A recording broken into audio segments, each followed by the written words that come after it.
Hi hello ಪ್ರಿಯ ವೀಕ್ಷಕರೇ, ವಿಶ್ವಬಂಧು ಟಿವಿಗೆ ಸ್ವಾಗತ ಸುಸ್ವಾಗತ.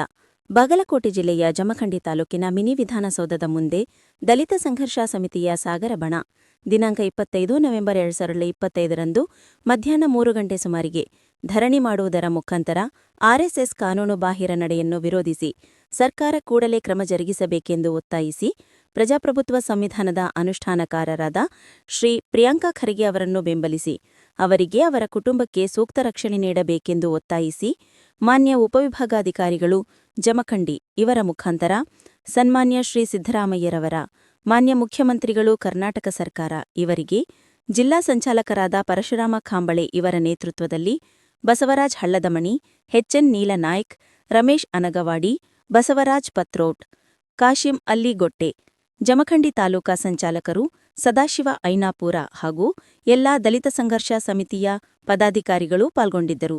ವರದಿ ಲಕ್ಷ್ಮಣ್ ಖಾಂಬಳೆ, ವಿಶ್ವಬಂಧು ಟಿವಿ, ಜಮಖಂಡಿ.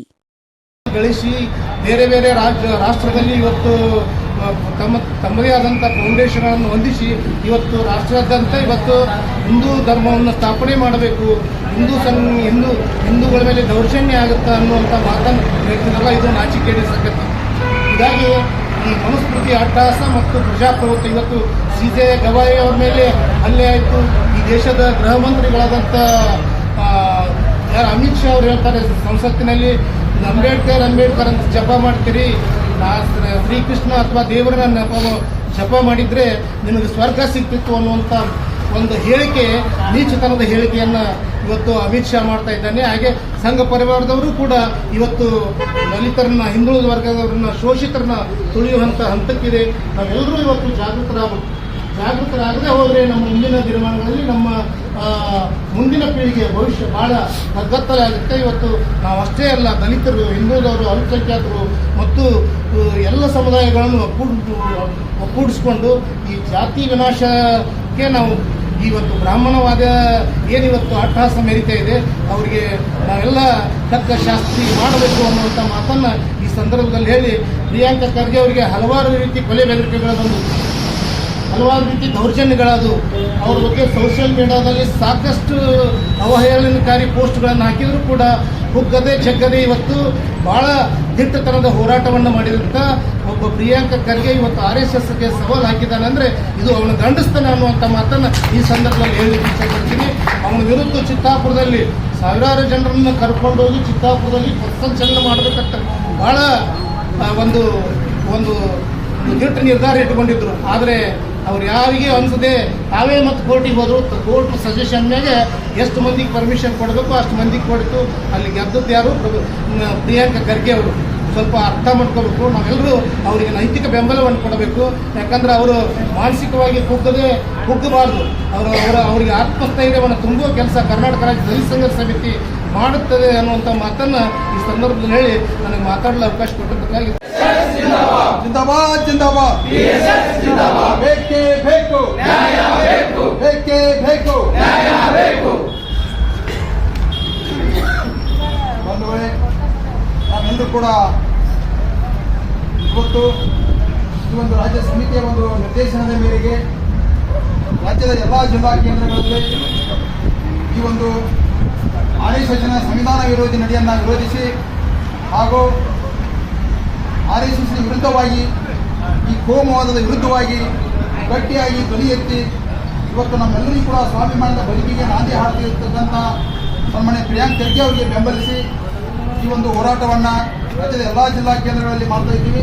ಅದರ ಭಾಗವಾಗಿ ಇವತ್ತು ನಮ್ಮ ಉಪವಿಭಾಗೀಯ ಕೇಂದ್ರದಲ್ಲಿ ನಮ್ಮಲ್ಲಿ ಒಂದು ಜಿಲ್ಲಾ ಸಮಿತಿ ಸಭೆ ಆಯೋಜನೆ ಇರುವುದರಿಂದ ಇವತ್ತು ವಿಭಾಗೀಯ ಕೇಂದ್ರದಲ್ಲಿ ಈ ಒಂದು ಹೋರಾಟವನ್ನು ಹಮ್ಮಿಕೊಂಡಿದ್ದೇವೆ. ಬಂಧುಗಳೇ, ಈ ದೇಶದಲ್ಲಿ ನಾವು ಯಾವತ್ತೂ ಕೂಡ ಬೌದ್ಧರ ಕಾಲದಿಂದ ನಾವೆಲ್ಲರೂ ಕೂಡ ಶೋಷಣೆಗೊಳಗಾದದ್ದು, ಸಾಮಾಜಿಕ ಅವಮಾನಗಳನ್ನು ಅನುಭವಿಸುವುದು ಮತ್ತು ನಾವೆಲ್ಲರೂ ಕೂಡ ಆರ್ಥಿಕವಾಗಿ, ಶೈಕ್ಷಣಿಕವಾಗಿ ಹಿಂದುಳಿದಿದ್ದು ಈ RSSನ ಮೂಲ ಚಿಂತನೆ ಆಗಿರ್ತಕ್ಕಂಥ ಮನುಸ್ಮೃತಿಯ ಭಾಗದಿಂದ ಈ ದೇಶದಲ್ಲಿ ಭಾರತೀಯ ಜನತಾ ಪಾರ್ಟಿ ಸಂಪೂರ್ಣ ತಮ್ಮ ಆಡಳಿತ ವೈಖರಿಯನ್ನು, ಸಂವಿಧಾನವನ್ನು ಅವಾಯ್ಡ್ ಮಾಡಿ ಮನುಸ್ಮೃತಿಯ ಅಜೆಂಡಾವನ್ನು ಜಾರಿ ತರಬೇಕು. ಸಂವಿಧಾನ ಮುಖಾಂತರ ಬಂದಂಥ ಅಧಿಕಾರವನ್ನು ದುರುಪಯೋಗಪಡಿಸಿಕೊಂಡು ಧಾರ್ಮಿಕತೆಯನ್ನು ನೆಲೆಗೊಳಿಸಬೇಕು. ನಮ್ಮನ್ನು ಮತ್ತೊಮ್ಮೆ ತುಳಿತಕ್ಕೊಳಗುವಂಥ ಸ್ಥಳಕ್ಕೆ ತಳ್ಳಬೇಕು ಮತ್ತು ನಮ್ಮನ್ನು ಶೈಕ್ಷಣಿಕವಾಗಿ ಮತ್ತು ಸಾಮಾಜಿಕವಾಗಿ ಹಿಂದಿಕ್ಕಬೇಕು ಮತ್ತು ನಮ್ಮನ್ನು ಶೋಷಣೆ ಒಳಪಡಿಸಿ ಗುಲಾಮರನ್ನಾಗಿ ಮಾಡಬೇಕು ಅನ್ನೋ ಚಿಂತನೆ ಇಟ್ಕೊಂಡು ಏನು ಮಾಡ್ತಾರ ಅಂಥ ಒಂದು RSS ವಿರುದ್ಧ ದಲಿತ ಸಂಘರ್ಷ ಸಮಿತಿ ಸುಮಾರು 50 ವರ್ಷಗಳಿಂದ ಈ ರಾಜ್ಯದಲ್ಲಿ ಹೋರಾಟ ಚಳವಳಿ ಚಿಂತನೆ ಶಿಬಿರಗಳನ್ನು ಮಾಡ್ತಾ ಇಲ್ಲಿವರೆಗೆ ಬಂದಿದ್ದೀವಿ.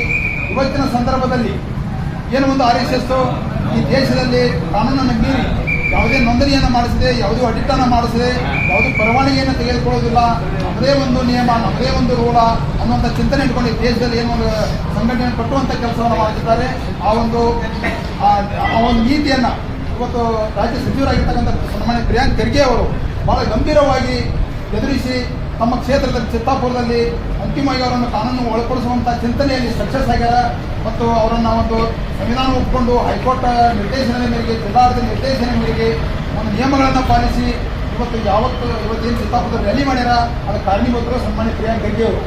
ನಾವು ದಲಿತ ಸಂಘರ್ಷ ಸಮಿತಿಯವರು ಯಾರು ಪ್ರಜಾಸತ್ತಾತ್ಮಕವಾಗಿರ್ತಾರೋ, ಪ್ರಜಾಪ್ರಭುತ್ವ ಪರವಾಗಿರ್ತಾರೋ, ಯಾರು ಸಂವಿಧಾನದ ಪರವಾಗಿರ್ತಾರೋ, ಯಾರು ದಲಿತರ ಪರವಾಗಿರ್ತಾರೋ ಅಂಥವರಿಗೆ ಬೆಂಬಲಿಸಬೇಕು ಮತ್ತು ನೈತಿಕವಾಗಿ ಬೆಂಬಲವನ್ನು ಕೊಡಬೇಕು ಅನ್ನೋಂಥ ಚಿಂತನೆ ಇಟ್ಕೊಂಡು ನಾವು ಹೋರಾಟವನ್ನು ಮಾಡ್ತಿರ್ತೀವಿ. ಇಲ್ಲಿ ಯಾವತ್ತೂ ಕೂಡ ವ್ಯಕ್ತಿ ಪರವಾಗಿ, ಅವರ ಅಧಿಕಾರದ ಪರವಾಗಿ ಯಾವುದೇ ರೀತಿ ಬೆಂಬಲ ಮತ್ತು ಇದನ್ನು ಇರುವುದಿಲ್ಲ.